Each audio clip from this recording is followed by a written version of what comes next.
Open your head, take a glance. Don't be scared, I'm right here, even though. Welcome back, friends. This is Wingsrule, and we are back with another video. This is a Town Hall 10 attack strategy video, and hopefully we can shed some light on some funneling techniques and something I like to call the Pac-Man effect. And yeah, so we're going to get right into this. I've got an attack replay from a resource raid. Basically, you know what, you got your 30 seconds to strategize an attack strategy, and this is what I want to help you guys look for and know what you should be bringing as far as your troop composition, and yeah, exactly how to approach an attack in this manner. So we are going to, what the hell, man? I paused this shite. Okay, so as you can see, obviously I have brought 3 golems, 13 wizards, 10 hogs, and 4 witches, along with 2 witches in the CC. The level 3 witches are a huge bonus for the Town Hall 10 to be able to bring with them. 1 heal spell, 2 rage, 1 freeze, and 4 quakes. 3 of my own, 1 accompanied in the CC. So what you're going to see here is when I saw this base, I thought, okay, I can attack from the north, the south, the east, the west. Any one of these would have been viable. If the queen had been active, I probably would have went from the west side, go directly at her. It seems like she does a lot of sniping if you go from the opposite side. And your king has a tendency of wandering past the town hall, which we don't want.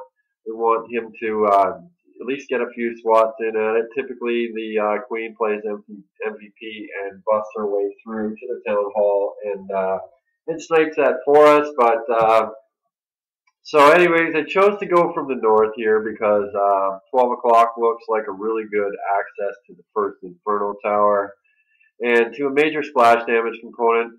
That mortar and 2 wizard towers right in the direct sight line of my entry point. So as you can see, I have brought 2 golems here to distract multiple defenses, point defenses right here on the northwest and northeast side of this base. Really easy funnel technique. I don't spend a lot of time using the wizard wall. I know it is effective under certain circumstances, but realistically, I feel like a few wizards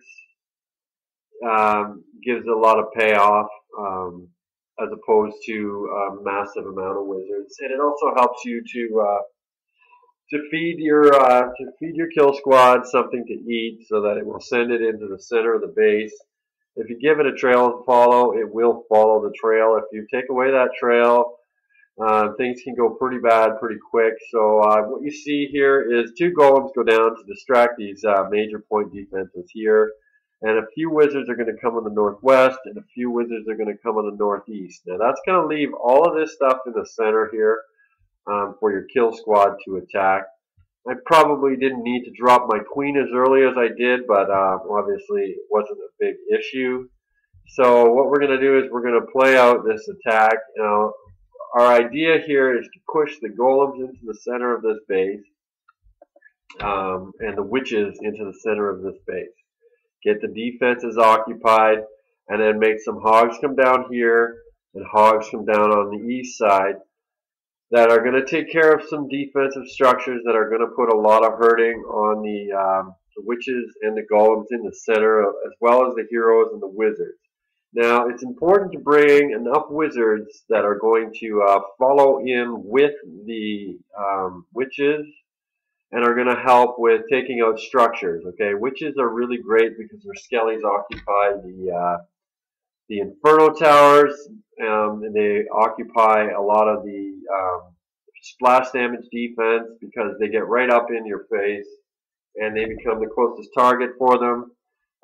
So the wizards are good because they do the damage to the tanking defenses, to the heavy HP defenses that witches are not capable of taking out over the wall. So As you can see here, 2 golems go down. You're going to see a couple of wizards on either side, just to help clear those wandering structures that are going to push the witches and all of the rest of the kill squad somewhere other than the center of this base. Now, as you can see, I gave some time here as before the earthquakes dropped to allow some of these structures to go down. Okay, it's not a rush. Your golems are very capable of withstanding an absolutely massive amount of attack by the defenses before they start to suffer major HP loss.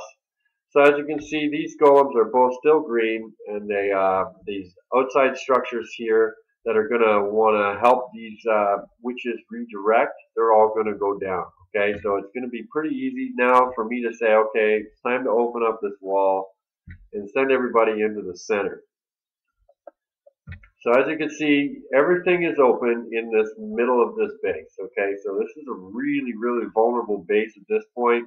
With the level 1 Inferno Towers, they really don't do a high amount of damage to your heroes or your golems. They do extinguish wizards and witches very quickly. So the extra golem goes in on the north side, and witches are going to go in right after, and a rage spell is going to drop in this area here to push the golems ahead of the witches in order to make sure that they get to the giant bombs beforehand and try and trigger those so they don't become a factor. As you can see, these defenses are going down. This one obviously isn't going down because he's backed by some other defenses, but this is exactly according to plan here. So now the wall is open. The golem's going to come down. You're going to see some witches come down, and then you're going to see some wizards come in after, along with the king. So as you can see here, right about now is when that rage spell is going down. Push those golems ahead of those witches. As you can see, the wizards and the witches all stayed full health as everybody pushed to the center. Now the freeze spell goes down. Now, honestly, this could have been earlier or on this Inferno Tower a little bit later. I mean, ultimately, this Inferno Tower goes down after like a second, and really wasn't necessary to freeze it. But we did anyways. As you can see, everybody's in the middle. We got a couple of those outside wizards still going around. And you're going to see now everything is focused. The cannon focused. Mortar focused. All of these defenses are all focused on the center. So now it's time to bring in the hogs. As you can see, these defenses are all preoccupied. So the hogs are going to come in very soon. You're going to see a heal spell drop over top of this area here. You want the heal spell for the witches, covering off part of the core of the base, because this is where the witches are most vulnerable. They've got splash damage coming from this mortar, this mortar, this mortar, and these 2 wizard towers, as well as this Inferno Tower. So the longer you keep those witches alive and the wizards alive from the splash damage, the better. Once those defenses are gone, the base is naked, and once the heal spell is expired, basically all of those major splash damage defenses should be gone and extinguished. So now you're going to see the hogs come down, and they're going to start picking off these defenses one by one. They're going to get an extremely large amount of value for what they cost. Okay, so you're going to see heal spell is dropped, witches are protected, hogs come in.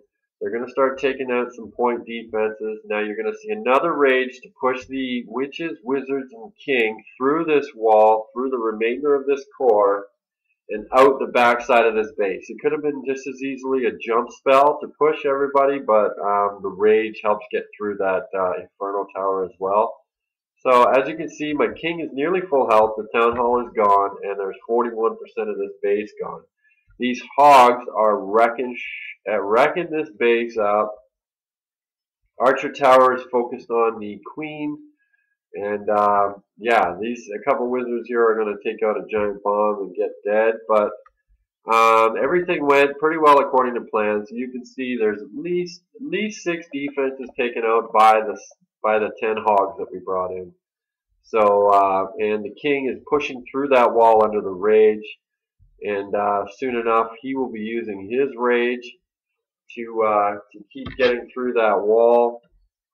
It is a weak base, but this is great. This golem is still full health, and he's going to prove to be very, very helpful here.